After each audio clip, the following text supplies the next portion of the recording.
जय हिंद साथियों, नमस्कार, नमस्ते, गुड इवनिंग। शाम के 6 बज चुके हैं और मैं नरेंद्र आप सभी साथियों का जीके क्लासेस में हार्दिक स्वागत और अभिनंदन करता हूं। तो सभी साथी जल्दी से क्लास में जुड़ जाएं और क्लास को शेयर कर दें। बहुत ही शानदार क्लास होने वाला है साथियों। जैसा कि आप लोग जानते हैं कि डेली शाम 6 बजे आपकी लूसेंट जीके की क्लास होती है और इस क्लास में हम लोग सभी प्रतियोगी परीक्षाओं के लिए महत्वपूर्ण लूसेंट जीके के महत्वपूर्ण प्रश्नों को डिस्कस करते हैं। तो सभी लोग जुड़ जाएं जल्दी से क्लास में, उसके बाद हम लोग क्लास की शुरुआत करते हैं।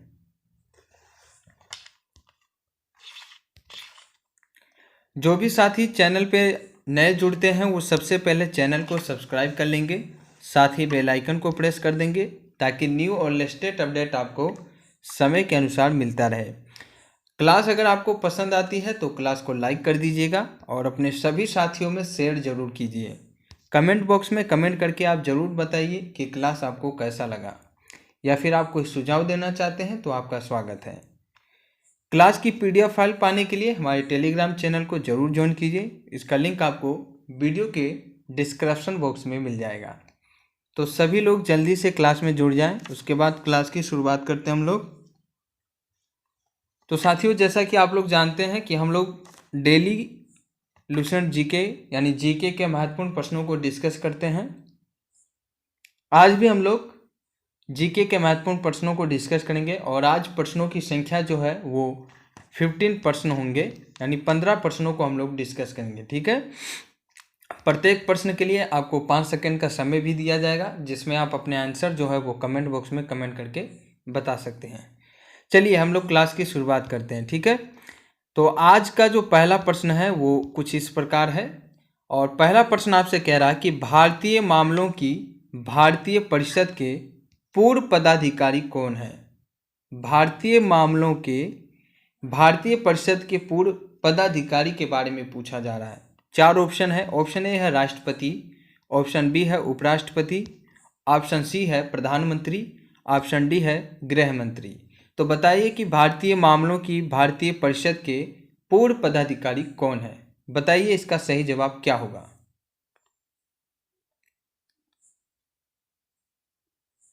तो आइए देखते हैं इस प्रश्न का सही जवाब क्या होगा। तो option number B is right answer, उपराष्ट्रपति। उपराष्ट्रपति जो है ये भारतीय मामलों की भारतीय परिषद के पूर्व पदाधिकारी हैं। तो कौन है ये? उपराष्ट्रपति। चलिए बात करते हैं प्रश्न नंबर 2 की। प्रश्न नंबर 2 कहता है कि राष्ट्रपति राज्यों के राज्यपालों, सर्वोच्च न्यायालयों तथा उच्च न्यायालय के न्यायाधीशों, संसद तथा राज्य विधानमंडलों के अधिकारियों और भारत के नियंत्रक एवं महालेखा परीक्षक आदि के वेतन से संबंध में प्रावधान संविधान की किस अनुसूची में किया गया है। प्रश्न को समझने का प्रयास कीजिए।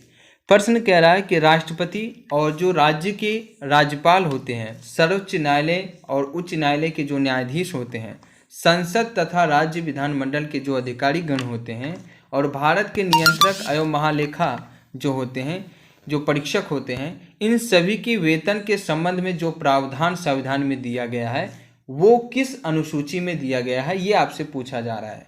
तो ऑप्शन ए कहता है प्रथम अनुसूची में, ऑप्शन बी है द्वितीय अनुसूची में, ऑप्शन सी है तृतीय अनुसूची में और ऑप्शन डी है चतुर्थ अनुसूची में। तो बताइए इस प्रश्न का सही जवाब क्या होगा।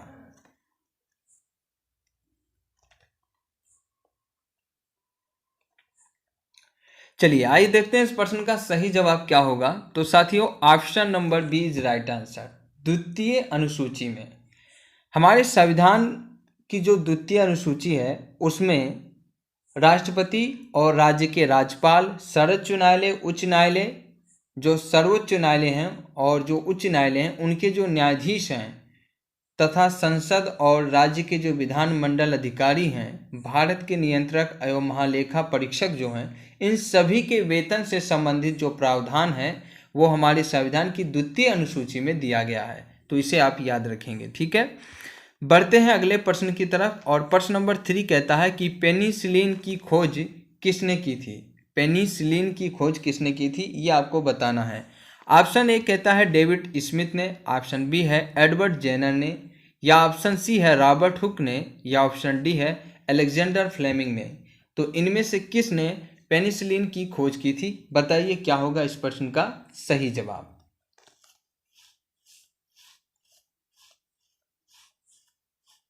तो आइए देखते हैं इस प्रश्न का सही जवाब क्या होगा।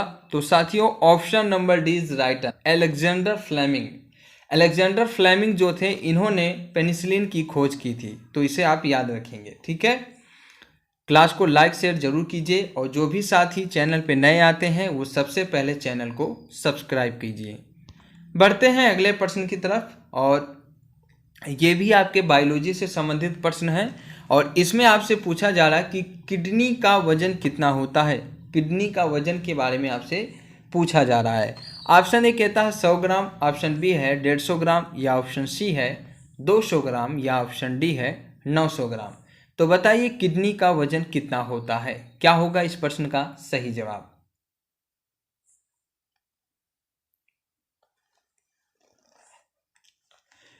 तो आइए देखते हैं इस प्रश्न का सही जवाब क्या होगा। तो साथियों option number B is right answer, 150 gram. Kidney का जो वजन होता है वो 150 ग्राम होता है। ठीक है, तो इसे आप याद रखेंगे। बढ़ते हैं आज के 5वें प्रश्न की तरफ, और प्रश्न नंबर 5 कहता है सिंधु सभ्यता में गोदीवाड़ा का साक्ष्य कहाँ से मिला है। सिंधु सभ्यता में गोदीवाड़ा का साक्ष्य जो है ये कहाँ से मिला है, ये आपसे पूछा जा रहा है। ऑप्शन ए कहता है धौलवीरा से, ऑप्शन बी है कोट दीजी सिंध प्रांत से, ऑप्शन सी है चाहूदारो से, या ऑप्शन डी है लोथल से। तो बताइए सिंधु सभ्यता में गोदीवाड़ा का साक्ष्य कहाँ से मिला है।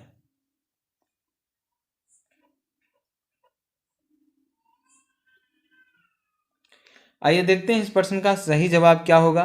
तो option number D is right answer, Lothal से। सिंधु सभ्यता में गोदीवाड़ा का साक्ष्य जो है ये लोथल से मिला हुआ है। ठीक है, प्रश्न नंबर 6 की बात करते हैं, और प्रश्न नंबर 6 आपसे पूछ रहा है कि प्रसिद्ध पशुपतिनाथ की मुहर ली है। प्रसिद्ध पशुपतिनाथ की मुहर कहाँ से मिली है, ये आपसे पूछा जा रहा है। ऑप्शन ए है हड़प्पा, ऑप्शन बी है लोथल, ऑप्शन सी है रंगपुर, ऑप्शन डी है मोहनजोदड़ो। तो बताइए इनमें से किस स्थल पर प्रसिद्ध पशुपतिनाथ की मुहर प्राप्त हुई थी।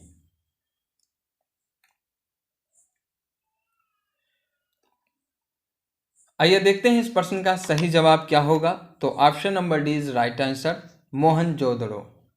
प्रसिद्ध पशुपतिनाथ की मुहर सिंधु घाटी के जो पुरास्थल है मोहनजोदड़ो वहां से प्राप्त हुआ था। ठीक है, बात करें आज के प्रश्न नंबर 7 की। तो प्रश्न नंबर 7 कहता है मरु महोत्सव कहाँ मनाया जाता है। ऑप्शन ए कहता है जैसलमेर, ऑप्शन बी है उदयपुर, ऑप्शन सी है जोधपुर, ऑप्शन डी है बीकानेर। तो बताइए मरु महोत्सव कहाँ मनाया जाता है।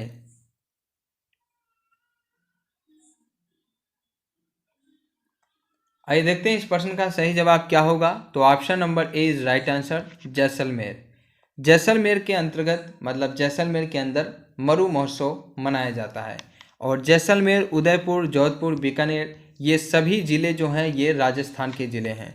तो कभी कभी प्रश्न यहाँ से भी पूछा जा सकता है कि मरु महोत्सव किस राज्य से मनाया जाता है, तो आप बताइएंगे राजस्थान राज्य से। ठीक है, बात करें प्रश्न नंबर 8 की। तो प्रश्न नंबर 8 कहता है मानव खाद्य पदार्थों उत्पादक एवं उपभोक्ता कब बनना, ये आपको बताना है। मानव खाद्य पदार्थों यानी उत्पादक एवं उपभोक्ता कब बना, ये आपको बताना है। ऑप्शन ए कहता है मध्य पाषाण काल में, ऑप्शन बी है ताम्र पाषाण काल में, ऑप्शन सी है नव पाषाण काल में, ऑप्शन डी है कोई नहीं।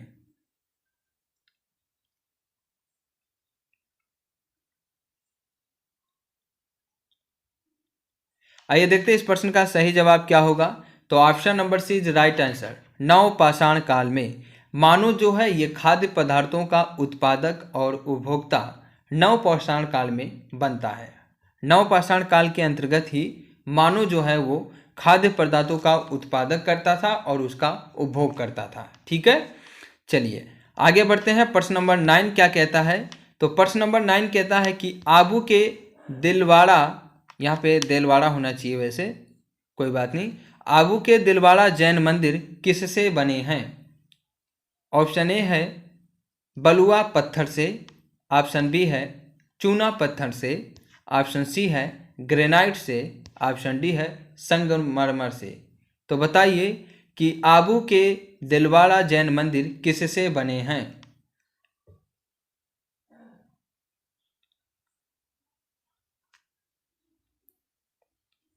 आइए देखते हैं इस प्रश्न का सही जवाब क्या होगा। तो option number D is right answer. Abu के दिलवाड़ा जैन मंदिर जो है वो संगमरमर से बना हुआ है। और यहाँ से क्वेश्चन ये भी पूछा जा सकता है कि आबू का दिलवाड़ा जैन मंदिर है वो किस राज्य में पड़ता है? तो ये पड़ेगा आपके राजस्थान राज्य से। ठीक है, राजस्थान राज्य में ये आपका मंदिर पड़ता है, तो इसे आप याद रखेंगे। प्रश्न नंबर 10 क्या कहता है? निम्नलिखित में कौन सा एक शास्त्रीय नृत्य नहीं है? ऑप्शन ए है उड़ीसी, ऑप्शन बी है मणिपुरी, ऑप्शन सी है गरबा, ऑप्शन डी है कथक। तो आपको बताना है कि इन चारों में से कौन सा एक नृत्य ऐसा है जो शास्त्रीय नृत्य नहीं है। क्या होगा सही जवाब, बताइए।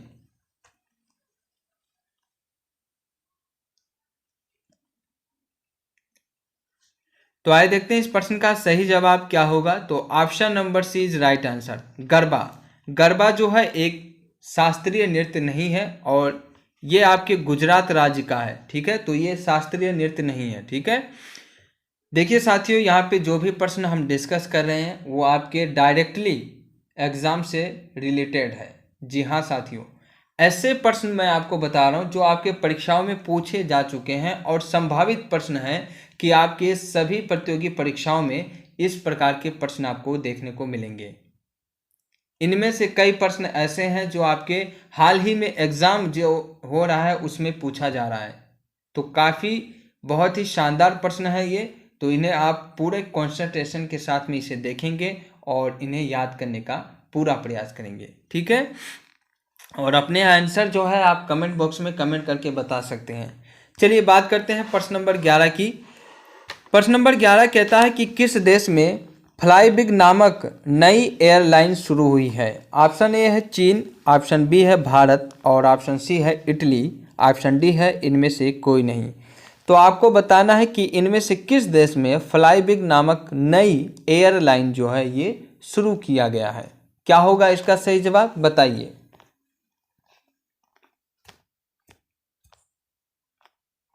आइए देखते हैं इस प्रश्न का सही जवाब क्या होगा।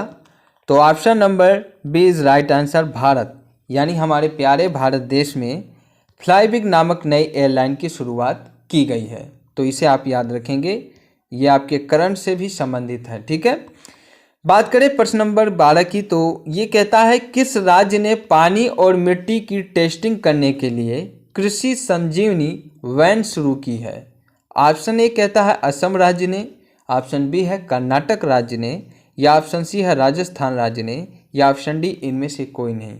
तो बताइए किस राज्य ने पानी और मिट्टी की टेस्टिंग करने के लिए कृषि संजीवनी वैन की शुरुआत की है?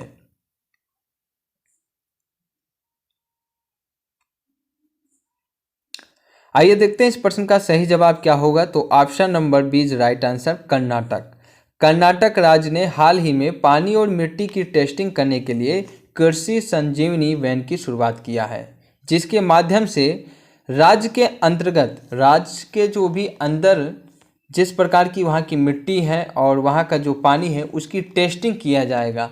तो ये कर्नाटक राज्य के द्वारा शुरुआत किया गया है इसका। बात करें प्रश्न नंबर 13 की, यानी प्रश्न नंबर 13 की।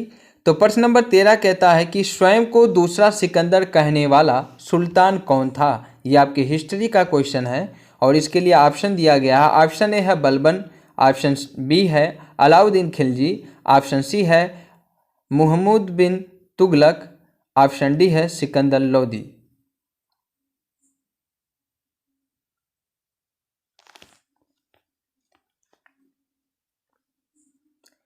तो आइए देखते हैं इस प्रश्न का सही जवाब क्या होगा। तो option number B is right answer, Alauddin Khilji.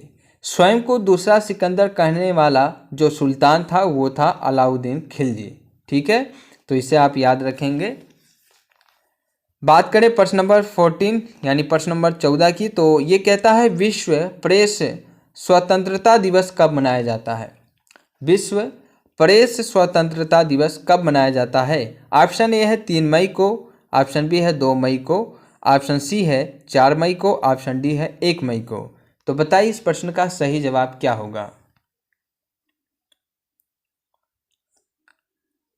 तो साथियों इस प्रश्न का सही जवाब होगा ऑप्शन नंबर ए 3 मई को। विश्व प्रेस स्वतंत्रता दिवस 3 मई को मनाया जाता है। बात करें आज के आखिरी प्रश्न की, तो प्रश्न नंबर 15 यानी 15 कहता है भारत की निम्न नदियों में से कौन सी नदी डेल्टा नहीं बनाती है? ऑप्शन ए कहता है गंगा नदी, ऑप्शन बी है गोदावरी नदी, या ऑप्शन सी महानदी, या ऑप्शन डी ताप्ती नदी। तो बताइए इनमें से किस नदी के द्वारा डेल्टा नहीं बनाया जाता है? क्या होगा इसका सही जवाब बताइए।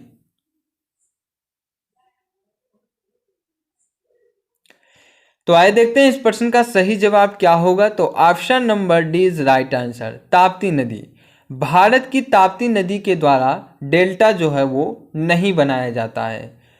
तो साथियों आज की इस क्लास में हमने काफ़ी महत्वपूर्ण प्रश्नों को डिस्कस किया जो आपकी सभी प्रतियोगी परीक्षाओं के लिए बहुत ही महत्वपूर्ण है। तो आप इस क्लास को शुरू से लेकर अंत तक जरूर देखिएगा और सभी प्रश्नों को याद करने का प्रयास कीजिएगा। ये क्लास आपकी हमारा second channel quiz master by GK classes पे भी होती है, तो आप चाहे वहाँ से इसे देख सकते हैं। ठीक है, तो चलिए आज की इस क्लास में बस इतना ही, मिलते हैं अगली क्लास में। तब तक के लिए आप अपना ख्याल रखिए। आपका बहुत बहुत धन्यवाद। Thank you very much. जय हिंद, जय भारत।